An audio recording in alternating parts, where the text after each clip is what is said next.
The city bustles with energy. Tall buildings stretch into the sky, their windows reflecting the sun. On the busy streets, people rush about, lost in their own worlds. Among them, one man stands out. Dressed in a tailored suit, polished shoes, and an expensive watch, he walks with confidence. His briefcase swings by his side, a symbol of his power. His name is Robert. He's a man of wealth, always on the move, always in control. As he walks, people move aside. They notice him, but don't dare get too close. Robert doesn't acknowledge them. He's too busy. Too important. His life revolves around meetings, deals, and luxury. Every step he takes is a reminder of the success he's achieved. For Robert, the world is his oyster. And everyone else? They're just part of the background, insignificant in his eyes. On the other side of the street, away from the noise of the busy city, there's a quieter corner. Here, the world moves slower. The air is cold, and the ground is hard. Sitting against a crumbling brick wall is James. His clothes are old and torn, his shoes barely holding together. His face is weathered, and his hair is long, tangled, and dirty. Despite everything, there's a calmness in his eyes. He doesn't seem to be begging for attention, but rather simply surviving. James watches the world pass him by. People walk past him every day, some glancing his way, but most looking away. He doesn't have a home, a job, or anything of value. What he has is patience. He's used to this life, this street corner, and he knows that sometimes all it takes is one person to stop and offer a little kindness. But most never do. It's just another ordinary day. Robert strides confidently down the sidewalk, his mind focused on the meetings ahead. He's on his phone, checking his emails, barely noticing the world around him. As he walks, he passes by James, sitting in his usual spot against the wall. James sees Robert coming and gathers the strength to speak up. His voice is quiet but clear, a hint of hope in his tone. "Excuse me, sir," James says. "Could you spare a little change? I haven't eaten today." Robert doesn't stop. He doesn't even look at James. He hears the words but doesn't let them register. With a quick glance, Robert sneers. He's heard it all before, and it always sounds the same. He's been successful, worked hard for everything he has. Why should he help someone like James? "Get a job," Robert mutters, still walking, not breaking his stride. "People like you are just too lazy to work." James holds back a sigh but keeps his gaze steady. He doesn't take offense. He's heard these words before too. He's used to the rejection, the judgment. But for a moment, as Robert walks away, there's a flicker of disappointment in his eyes. Robert doesn't even notice. He's too wrapped up in his own world, already thinking about his next task, his next deal. The moment is gone, and the two men go their separate ways, never knowing how their lives might soon intersect again. The next day, Robert finds himself in an unusual situation. He's driving his shiny black car through the city, his thoughts focused on a big deal he's about to close. The windows are rolled down slightly, the fresh air flowing in. But suddenly, his car begins to sputter, and then, with a loud clunk, it stops completely. Robert's brow furrows. He tries to start the engine again, but it won't budge. He curses under his breath. This was not part of his plan. He's in the middle of a busy street, traffic piling up behind him. He steps out of the car, frustration mounting. He tries to wave down other drivers, hoping for some help. But no one stops. They drive right past him, too focused on their own lives to care about his situation. Robert pulls out his phone, calling his mechanic, but he's told it'll be at least an hour before anyone can come by.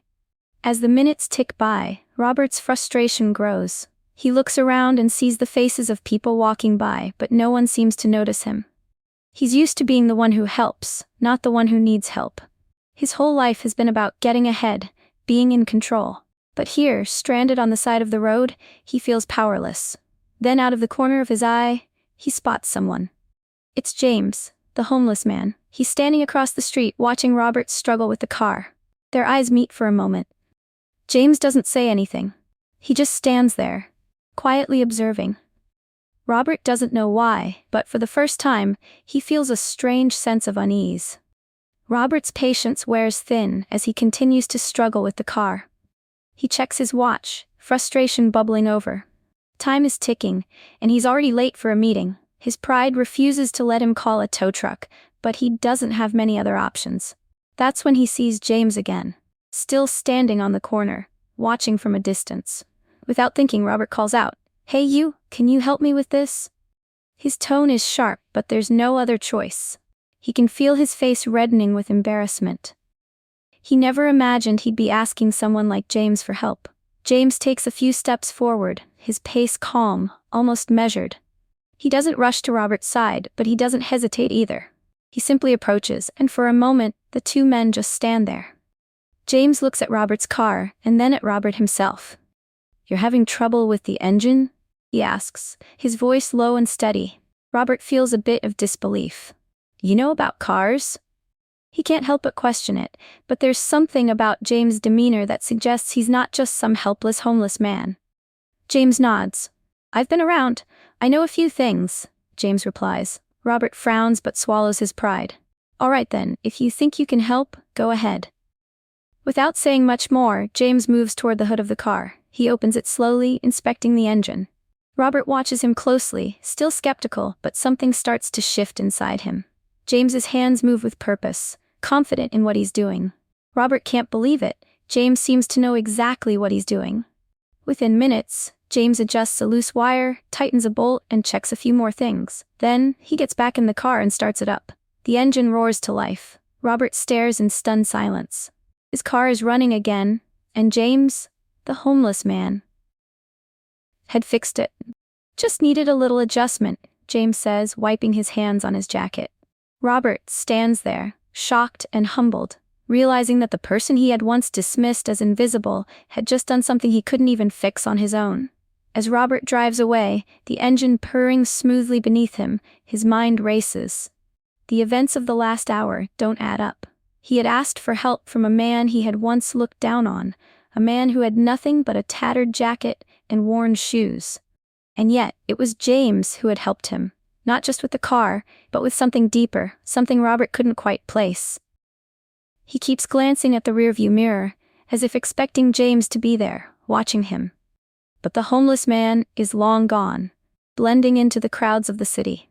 Robert feels a strange discomfort settle in his chest. He realizes now how shallow his view of the world had been. He had walked past countless people like James without a second thought. He had seen them, but hadn't really seen them. To him, they were just part of the background, just obstacles in his path. Not real people with stories, struggles, or wisdom. He had been blind to the truth. The thought gnaws at him as he drives, the unease growing. How many others had he passed by, just like James?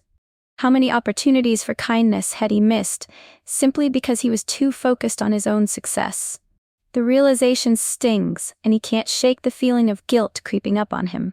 It was a lesson, he realizes, not just about fixing a car. It was a lesson about humility, about not judging people by their circumstances. Robert had thought he was the one with the power, the one who was in control. But in that moment, it was James who held the key to something far more valuable than money: compassion, knowledge, and kindness. In the weeks that follow, Robert becomes a changed man. The unease he felt after the encounter with James lingers, but instead of pushing it away, he lets it guide him.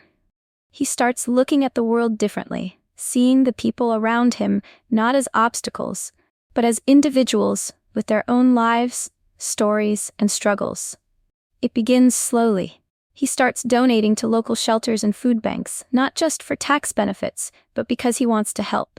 He starts volunteering at a nearby community center, spending time with people who are trying to get back on their feet. Robert listens to their stories, and for the first time, he realizes that wealth and success don't define a person's worth. The more time he spends in these spaces, the more he learns. He meets people who have faced hardships far greater than his own, yet they carry a sense of hope that he had never understood before.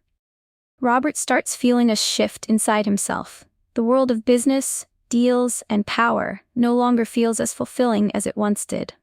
He still has his wealth, his career, but now he uses it for more than just his own gain.